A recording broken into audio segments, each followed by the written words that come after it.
Bahujan Samaj party દાહોદના માધ્યમથી ખેડૂતોના ખેતરોના ઉભા પાકને ભેડાણ કરતા જંગલી સુવર અને જંગલી નીલ ગાયનો ત્રાસ વધતા રક્ષણ આપવા માટે દાહોદ કલેક્ટરને આવેદનપત્ર આપવામાં આવ્યું।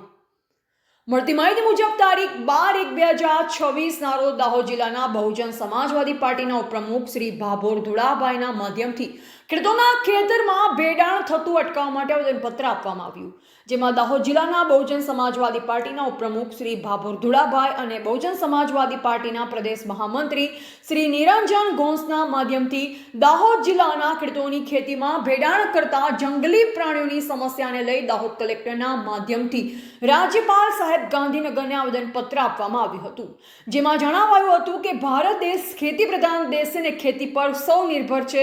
જો જંગલી જાનવરો ખેડૂતોની ખેતીનું ભેડાણ કરી ખેડૂતોનું જીવન નિર્વાહમાં અડચણો ઊભી કરતા હોય, ખેડૂતો દ્વારા ભેડાણ થતી ખેતીને અટકાવવા માટે સરકાર તરફથી નાના મોટા ખેડૂતોને તાર ફેન્સિંગના વાળની યોજના, ટ્રાયબલ સબ પ્લાન વિભાગ દ્વારા આવતી TSPની ગ્રાન્ટોના બજેટમાંથી યોજના દાખલ કરવા અને વન વિભાગ દ્વારા જંગલી ભૂંડ અને જંગલી ગાયોનું અભયારણ્ય તરીકે જંગલ વિસ્તારમાં જંગલ બહાર જંગલી પ્રાણીઓ ખેડૂતોના ખેતરોમાં પ્રવેશ ન કરે તે માટે વન વિભાગને જરૂરી સૂચના આપવામાં આવે અને ખેડૂતો રાત્રે સાચવવા જાય તો ઘરમાં ચોર લોકો પોતાના ઘરમાંથી માલ મિલકતની ચોરીના બનાવો બને છે, માટે TSPના બજેટ ફાળવી ખેતીનું રક્ષણ કરવા માટે પથ્થરવાળા કે તાર ફેન્સિંગની વાળની નાના અને મોટા ખેડૂતોને 100% સહાયની યોજના દાખલ કરવા વિનંતી કરતા ખેડૂતો જોવા મળ્યા હતા।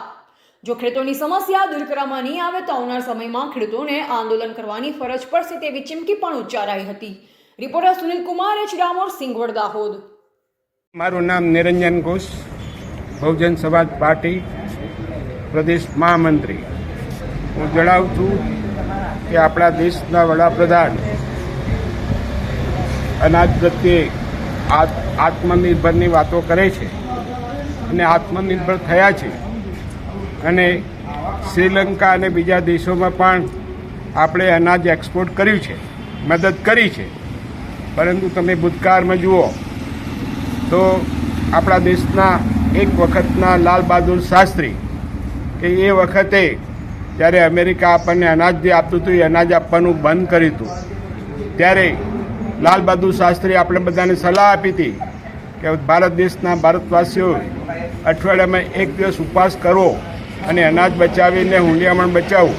આજે એવી પરિસ્થિતિ નથી, પરંતુ જ્યારે અનાજ બાબતે આપણે આત્મનિર્ભર થયા છે ત્યારે સરકારની સામે અમે આદિવાસીઓના ખેતરોમાં પડતી મુશ્કેલીઓ બાબતે ઘણી વખત રજૂઆત કરી છે, પરંતુ એ બાબતે કોઈ એક્શન લેવામાં આવતી નથી।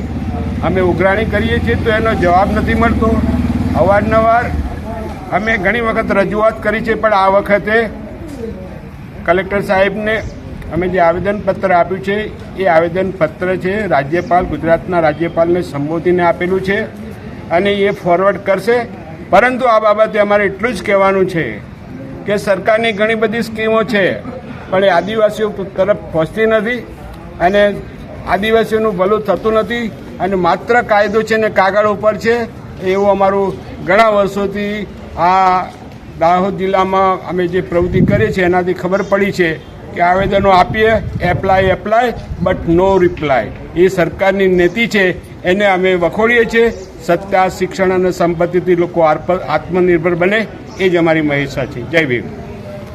સેવા સદન ખાતે ઉપસ્થિત છે અને ત્યાં બહુજન પાર્ટીના આગેવાનો અને ખેડૂતો મોટી સંખ્યામાં ઉપસ્થિત છે, તો તે કલેક્ટર સાહેબને આવેદન આપવા માટે આવ્યા છે। તો કયા પ્રકારનું આવેદન છે અને કઈ પ્રકારની માંગણી છે, તેમની અપેક્ષા છે, તેના વિશે આપણે જાણવાની કોશિશ કરીએ। ત્યાં ઉભેલા ખેડૂતો અને પાર્ટીના આગેવાનો છે, તો તેમના જોડેથી આપનું નામ? મારું નામ ભાભોર ધુળાભાઈ, બહુજન સમાજ પાર્ટી ગુજરાત પ્રદેશના ઉપપ્રમુખ છું। આજે અમે આવેદન આપવામાં આવ્યા છીએ કે ખેડૂતોને વન્ય પ્રાણી દ્વારા ઊભા પાકનું ભેલાણ કરવામાં આવે છે અને વર્ષોથી આપતા આવ્યા છે, પણ આજ સુધી એમનો કોઈ ઉપાય કે એમને કોઈ એમના દ્વારા કોઈ પગલાં ભરવામાં આવ્યા નથી અને એમ કહેવામાં આવે છે કે તમે ખેડૂતો ફેન્સિંગ વાડ લો. એ ફેન્સિંગ વાડ મળતી હતી પહેલાં ટ્રાયબલના માધ્યમથી.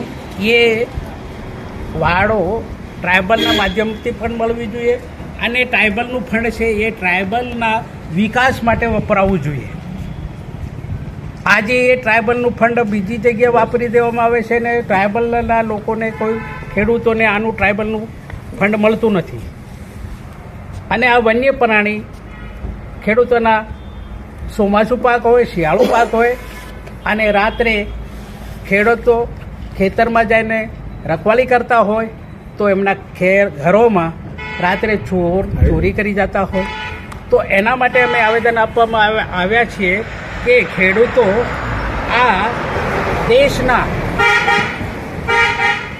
તારણહાર એમ કે તો ચાલે, કારણ કે એ લોકો ખેડૂતો જો ખેતી કરશે તો આખો જગ ખેતી નિર્ભર હોય છે. આ ભારત દેશ 80% ખેતી પ્રધાન દેશ છે અને એના માધ્યમથી ભારતના દરેક વિસ્તારના લોકો અનાજથી પોષણ એમને મળતું હોય તો આ ખેડૂતોના ખેતરો ઊભા પાકને જો જંગલ જાનવરો ખાઈ જશે અને ખાઈ જાય છે તો આ ખેડૂતોનું અનાજ માર્કેટમાં જશે નથી. તો આ દેશમાં આ સરકારને અમે એમ કહેવા માંગીએ છીએ કે અમારા ખેડૂતોના રક્ષણ માટે તમારા જંગલ ફરતી ઊંચાઈવાળી